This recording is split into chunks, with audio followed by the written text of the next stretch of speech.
आज एक मोटिवेशनल कहानी मैं आपको सुना रही हूँ, जिसका शीर्षक है भाग अच्छे कर्म से बनता है। और भाग्य जो है हम सभी जानते हैं कि हमारा प्रारब्ध कर्म के अनुसार ही भाग्य बनता है। हम जैसा कर्म करते हैं उसी के अनुसार हमारा तकदीर किस्मत बनता है, उसी के अनुसार हमारी सारी व्यवस्था इस धरती लोक पर निश्चित की जाती है। तो कहानी इस प्रकार है, भाग के बिना कुछ प्राप्त नहीं होता है। प्राप्त यदि हो भी जाए तो वो देर तक टिकता नहीं है। एक व्यक्ति ने सुना था कि चिंतामणि रत्न से जीवन की सारी सुख सुविधाओं को प्राप्त किया जा सकता है। तो उसने सोचा क्यों नहीं चिंतामणि रत्न को ही प्राप्त किया जाए। फिर ये विचार आते ही उसके मन में आया कि चिंतामणि रत्न पाने के लिए हमें भोलेनाथ की तपस्या करनी चाहिए। तो उसने कुछ दिनों के बाद भोलेनाथ की तपस्या आरंभ कर दी। अंततः देवता भी भोलेनाथ भी उसकी तपस्या से प्रसन्न हुए और उसे दर्शन देकर पूछा कि भक्त तुम्हें क्या चाहिए, मैं तुम्हारी तपस्या से प्रसन्न हूँ, तो बोलो क्या चाहते हो। वह व्यक्ति बोला, हे भोलेनाथ, यदि आप मेरी तपस्या से प्रसन्न हैं तो मुझे एक चिंतामणि रत्न दे दें, जिससे मैं जो चाहूँ प्राप्त कर सकूँ। भोलेनाथ ने उसे चिंतामणि रत्न दे दिया और साथ ही ये भी चेतावनी दे दी, यदि तुमने इस रत्न का दुरुपयोग करोगे तो ये रत्न फिर वापस मेरे पास लौट आएगा। और वो फिर ये वरदान देकर के अंतर्ध्यान हो गए। वो चिंतामणि रत्न को पाते ही उसके मन में लोभ जागृत हो गया। वह सोचने लगा, यदि इस वन में एक बहुत सुंदर महल तैयार हो जाए तो मैं थोड़ा आराम कर लूँ, तपस्या से काफ़ी थक गया हूँ। यह सोचते हुए चिंतामणि रत्न के कारण जंगल में ही एक आलीशान महल बन गया। चिंतामणि रत्न को बोलता है और वो एक आलीशान महल बन जाता है। यह देखकर वह बहुत खुश हो जाता है। फिर जब वो महल देखता है फिर दूसरी इच्छा जागृत हो जाती है, अगर खाने पीने की कोई वस्तु मिल जाए तो उन्हें बड़ी अच्छी हो, क्योंकि उसे कुछ देर बाद बहुत देर से भूख लगती है।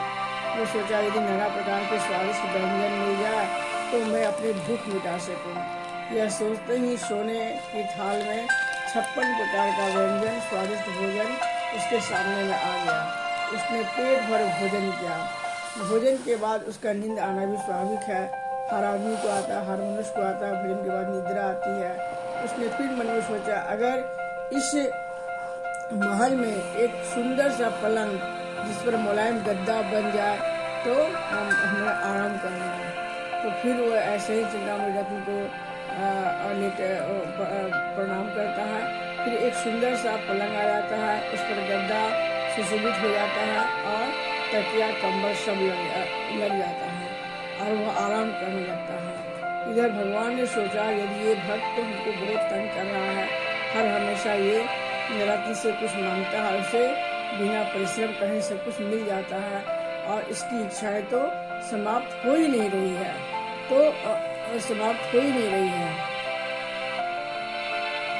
तो फिर भगवान भोलेनाथ सोचते हैं बिना परिश्रम का ऐसे सब कुछ मिल जाता है, इससे कुछ भी हाथ पैर हिलाना नहीं पड़ता है। तब वो सोचते हैं कि चलो इसको सबक सिखाते हैं। फिर वो एक कौवे का रूप धारण करके उसके खिड़की पर बैठ जाते हैं और खूब जैसे कौवा की आवाज़ है उसे वे टै करने लगता है। तो वो जो सोया हुआ है तो उसको भी बहुत गुस्सा चढ़ता है कि नींद आई है और ये कौवा कौं कर रहा है। तो वो मैंने सोचता है कि इसे एक पत्थर से मार के भगाते हैं। पहले वो कुछ पास में कुछ वस्तु हटाता है तो लेकिन वो नहीं भागता है। कुछ देर के बाद एक पत्थर को उठाता है क्रोध से और कौवे को मारता है। कौवे को जैसे ही मारता है वैसे ही वो चिंतामणि रत्न भी उसके साथ उसके चोंच में उसके चिंतामणि रत्न को वो चोंच में लेकर के उड़ जाता है और फिर वो अपना सो जाता है। कौवा उड़ जाता है। उसके बाद वो फिर कौवा जब उड़ जाता है तो वो सो जाता है।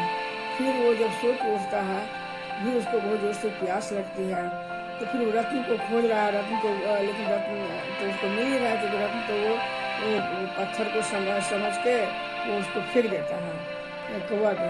उसके बाद मैंने उसको बहुत जोर से प्यास लगती है, तब वो सोचता है कि इतनी तपस्या के बाद वो रत्न को पाया, वो भी नींद के कारण मैंने उसको फेंक दिया।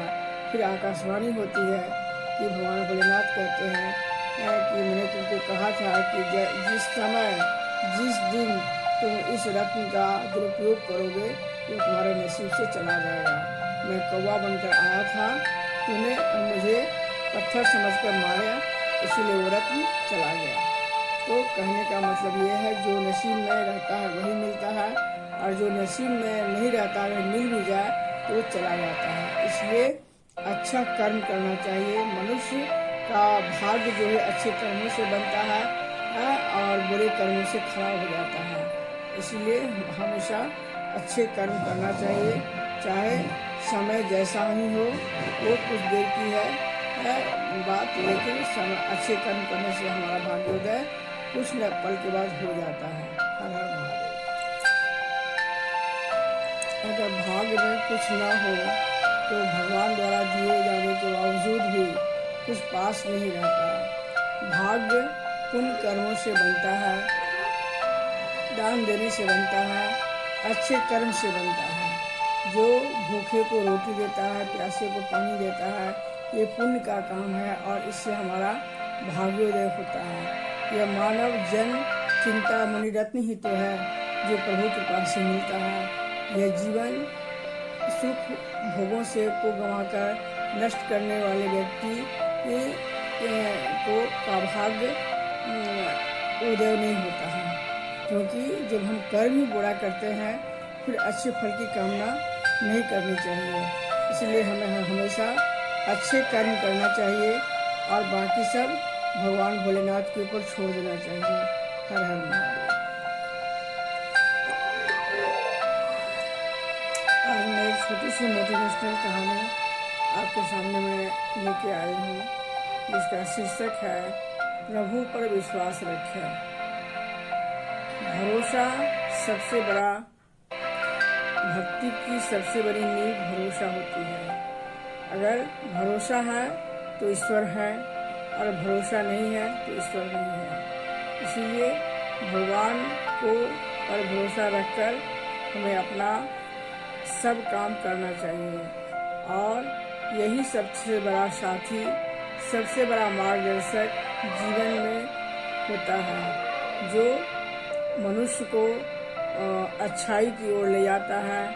हर जीवन के हर उतार चढ़ाव पल में ये भरोसा ही काम आता है, और मनुष्य उस परेशानी से निकलने में भी कामयाब हो जाता है अगर ईश्वर पर भरोसा रख के सब काम को करता है। तो कहानी इस प्रकार है। एक बार देव ऋषि नारद घूमते घूमते एक वृक्ष के पास से गुजरते हैं, जहाँ एक संत जो है पहले से ही तपस्या कर रहे थे। नारद जी ने उनसे कहा कि महात्मा, मैं ईश्वर से मिलने जा रहा हूँ, अगर आपको कुछ कहना है तो कहिए। संत बोले, मुझे भगवान से पूछना है कि मेरी मुक्ति कब होगी। नारद जी बोले, ठीक है महात्मा, मैं आपका यह संदेश प्रभु के पास पहुंचा दूंगा। यह कहकर नारद जी आगे निकल जाते हैं। अभी कुछ ही देर गए थे कि एक युवा साधु ने तपस्या करते हुए देखा और नारद जी से यही प्रश्न भी किया। युवा साधु ने कहा, नारद जी, प्रभु से यह प्रश्न अवश्य पूछे कि मेरी मुक्ति कब होगी। नारद जी बोले, ठीक है ईश्वर, मैं अवश्य पूछ कर आऊँगा। यह कहकर नारद जी वहाँ से चल पड़े। कुछ समय बाद नारद जी प्रभु से मिलकर वापस उसी मार्ग से गुजरे। पहले उन्हें वही वृद्ध साधु मिला। उसने नारद जी से कहा, कहिए नारद जी, प्रभु से मिल लिए? नारद जी बोले, हाँ ऋषिवर। वृद्ध साधु उन्हें फिर पूछा तो उन्होंने मेरे प्रश्न का क्या उत्तर दिया। तो नारद जी कहते हैं, प्रभु ने कहा कि वह जिस वृक्ष के नीचे बैठकर तपस्या कर रहा है, जिस वृक्ष के नीचे बैठकर वह तपस्या कर रहा है, उसके जितने पत्ते हैं उन्हें मोक्ष पाने के लिए उतने ही जन तपस्या करनी पड़ेगी। यह सुनकर वृद्ध साधु नाराज हो गए। उन्होंने अपनी कमली और कोपिन उठाई और जमीन पर पटककर बौखलाकर बोले, यह जन्म तो खराब किया है और अनेक जन्म भी खराब करने पड़ेंगे, ये मुझसे नहीं होगा। यह कहकर वह अपने सारे सामान को फेंक कर चले गए। यह देखकर नारद जी मन ही मन हंसने लगे। आगे चलने पर उनकी भेंट एक युवा साधु से हुई। युवा साधु भी वही प्रश्न किया तो नारद जी बोले, प्रभु ने कहा है कि जिस वृक्ष के नीचे तू बैठकर तपस्या कर रहे हो, उसके जितने पत्ते हैं उतने ही वर्ष तुम्हें तपस्या और करनी पड़ेगी, तब तुम्हें मोक्ष मिलेगा। यह सुनते ही युवा साधु नाचना शुरू कर दिया। बोला, जन्मों का तो प्रश्न ही नहीं, मैं इतना आश्वस्त होना चाहता था कि जिस मार्ग पर मैं चल रहा हूँ वो मुक्ति मार्ग है या नहीं। अब तो मेरा मार्ग सही है और तो जन्मों का तो सवाल ही नहीं उठता है। आखिर भगवान तो मिलेंगे ही, बस यही मेरे लिए काफ़ी है। तो सबसे बड़ा है कि जो विश्वास वो ताकत है जो हमको हमारे अंतःकरण को जगा देती है, प्रेरित करती है हमें काम करने के लिए। और यही अंतःकरण से प्रेरणा से ही हम विश्वास के साथ अपनी मंजिल को पा लेते हैं। अगर विश्वास नहीं है तो कुछ भी नहीं है, विश्वास है तो ईश्वर है, विश्वास नहीं है तो कुछ भी नहीं है। विश्वास ही भक्ति की पहली सीढ़ी होती है। विश्वास न हो तो भक्ति हो ही नहीं सकती। प्रभु पर भरोसा रखें, आस्था रखें और उनके मार्गदर्शन में अपने जीवन को सफल बना लें। हर हर महादेव।